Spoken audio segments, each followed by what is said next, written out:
Ladies and gentlemen, Undersecretary Claire Castro, the Palace Press Officer.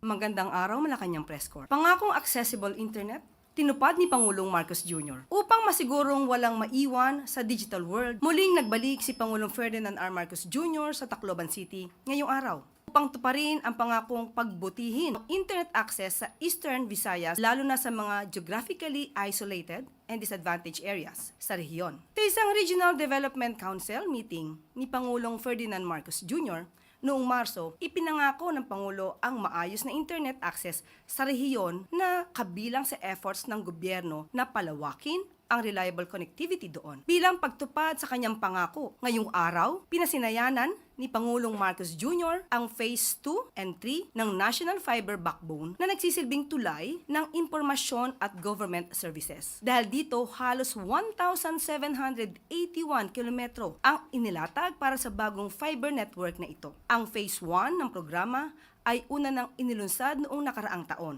Sinimulan ito sa Ilocos Norte hanggang Quezon City. Ngayon, pinapalawak pa ng gobyerno ang programa sa Cagayan Valley, Calabarzon, Bicol, Eastern Visayas at Mindanao na inaasahang magpapalakas sa internet access sa mahigit 600 na tanggapan ng gobyerno. Mapapakinabangan naman ito ng halos 17 milyong Pilipino. Kapag nabuo, National Fiber Backbone Project ng Marcos Administration, inaasahang mababawasan ang gastos ng mga telco at internet providers at magkakaroon ng mas abot-kaya at mas mabilis na internet. Ibig sabihin, mas maraming Pilipino ang konektado sa bagong Pilipinas sa ilalim ng digital bayanihan.